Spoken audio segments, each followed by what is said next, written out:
Welcome to Games from Folktales, a podcast that mixes historical research and tabletop role-playing settings. I'm your host, Timothy Ferguson. This week we return to the Pentamerone for a story called The Young Slave. Richard Burton's summary is: Lisa is born of a rose leaf and dieth through a fairy's curse. Her mother layeth her in a chamber and biddeth her brother not to open the door, but his wife being very jealous, wishing to see what is shut therein, openeth the door, and findeth Lisa and alive, and attiring her in slave raiments, treateth her with cruelty. Lisa being at last recognised by her uncle, he sendeth his wife home to her relations, and giveth his niece in marriage. Burton was a fan of both the Commun and Faux Jacobean English. So, in summary, the Baron has a sister. She's named Celia, and she's playing in the garden with her ladies-in-waiting. They have a wager about who can jump over a rose bush with a single beautiful flower upon it, and Celia wins, but she does it by cheating. She knocks off a leaf, or perhaps a petal, and before anyone else can see that she's done it, she eats it. 3 days later, she's pregnant. A sign next to the rose bush saying, "Don't eat this Creoviz, or use it in longevity rituals," would have saved a lot of trouble.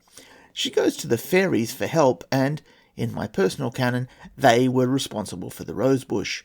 They tell her she's pregnant by the leaf. She gives birth secretly. She names the baby Lisa and gives it to the fairies to raise. The fairies probably give each other the medieval equivalent of high fives. Each also gives the child a magical blessing, except the last. It was running so fast to see the child that it stood on a thorn, and so it cursed, and this curses the child instead. Fairies doing this sort of thing is precisely the reason they should not give babies to fairies to raise.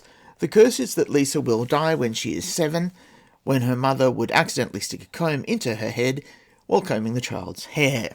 This seems terribly specific for standing on a thorn, but there you go. The Queen apparently does not know that short hair exists, or what brushes are, so this actually happens. And there are many tears, and then the Queen puts the child within 7 crystal chests and locks her in a distant part of the palace. Oddly, putting corpses in crystal coffins to keep them fresh turns up in Herodotus and is a mystery initiation path in House Creaman. Scylla's health fails, so she calls her brother and basically says, "I'm giving you all my stuff on one condition: never open the final chamber in the palace, which is unlocked by this particular key, which you must keep in your desk." So the brother agrees, and a year passes, and he marries. He's going off on a hunting party with the lads, and he leaves his wife in charge of the castle. This being one of the earliest collections of fairy stories, him saying, "Hey, please don't open the most distant chamber using the key in my desk, okay, love you, bye," is not yet a trope. His wife opens the door, and she sees the beautiful child inside, and the story notes that the child has grown as if it was still alive, and that the crystal coffins have lengthened to suit her. That being said, she sounds a lot older than 8 for the rest of the story. There must be a metaphor here I'm not seeing. The wife says this is a Muhammad her husband has been worshipping. There is an odd tradition in Christian folklore about Muslims with weird effigies they worship. This was also attributed to the Templars, but it might be that the girl is more of a metaphorical idol. Either way, the woman opens the coffins and tries to pull the girl's hair out, which dislodges the comb. Lisa awakens and cries out for her mother, but the woman cuts off her hair and gives her a beating. Then she gives her a daily beating until she has black eyes, swollen like eggplants in the Penguin edition, and her mouth bleeds as if she's eaten raw pigeons. The Lord comes back from whatever the Venetian equivalent is to a trip to Vegas, and he asks why she's doing this, but she answers that Lisa is a recalcitrant slave sent from her aunts, and that sort of explanation apparently is perfectly normal and fine in Venice in the period. Later, the Lord's going to the market, and because he's got some noblesse oblige going on, but not a lot, he gets caught out by a magic effect that phases him far less than it should. He asks everyone in his household, including the cats, what they'd like from the market. Despite his wife's protestations, he even asks the slave girl, and she asks for $1 knife and a pumice stone, and curses him if he forgets, so he won't be able to cross rivers until he goes back for her swag.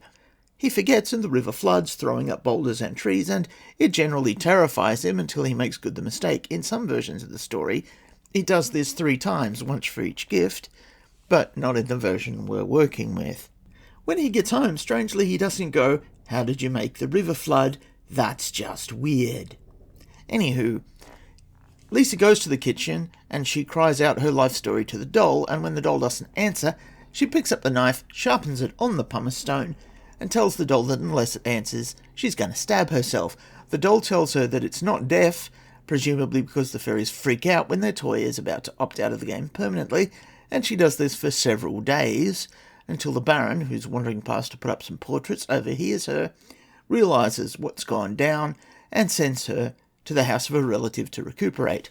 After a few months, she becomes as beautiful as a goddess, that's a quote from Burton, and her uncle throws her a banquet. During this, he asks her to recite her troubled history. The guests all weep. The Baron tells his wife to go home to her family, and then he gives her a good husband, and since he doesn't have any kids and he's just sent his wife away, we must assume the right to inherit his estate. Fairies 1, Humans 0, your saga